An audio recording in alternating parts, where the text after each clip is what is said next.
kaleessa manni maree biyyattii yaadawan hedduu paarlaamaarra kaasanii turanii muummichi ministeeraa biyya keenyaas yaadawan kanatti deebisaniiru. Wantoonni darban hundi isaanii wantoota nama gammachiisan, wantoota abdii namatti horan, wantoota biyya keenyi hojiiwwan gurguddaa hin danda'amu jedhu danda'amuusaa agarsiifame. Piroojeektii gurguddaan biyya kanarratti takkaa yaadamee hin beekne fakkeenyaaf abbaa illee du'arra kan ga'e sadarkaa dhumaarra kan ga'e lubbuun itti horamee eebbifamee biyya kanaaf dhalootaaf akka darbu godhamee hojjetamuunsaa anaaf abdii guddaadha. Abdii guddaan qaba.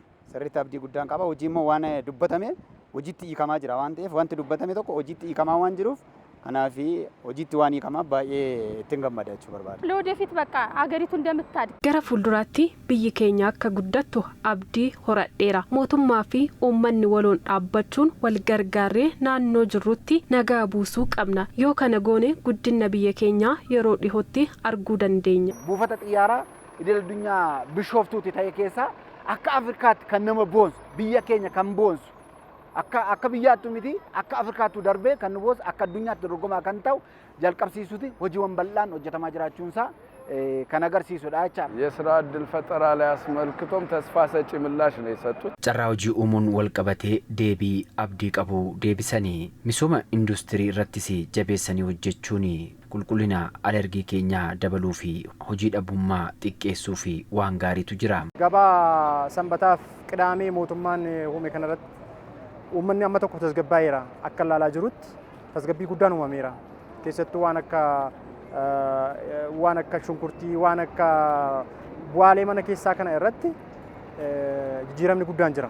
ኢኮኖሚካሊ እጅግ ትልቅ ምርታዊ ለውጥ እያመጣን ያለንበት ሁኔታ ነው ያለው። ገመ ዲግነግዴቲን ቡአ ቦንሳቱ ገልማ ጅራ ገመ ገሊቲን ራዊ ኦላና ቢሊዮና 700 fi ቢሊዮና 9 ኦልቱ ጀጃ ኬሰቲ አከ ወልቲ ቀበሜ ሁበዴራ ገሊን ኩን ወልቲ ቀበሙን ሞ ጨራም ቡራሌ ሚሶማ ሄዱን ሆጀተሙ በላዳ wantoota hidhaala gabbayyaa akka kana dachaan dabaluu kanatu dandeenya walii galteen keenya tokkummaan keenya mootummaa dhagahuun dhageetti mootummaarraa dhageenye gaaffiiwwan qabnu mootummaa gaafachuun deebii mootummaa dhaggeeffachuutiin yoo hojjennu guddina biyya keenya ammarra keessa daran dabaluu akka dandeenyu hojiiwwan darban kan agarsiisanii jechaadha. Kara nagaatti odoo dhufanii biyya kana waliin ta'anii gara fuulduraatti geggeessuun hin danda'ama.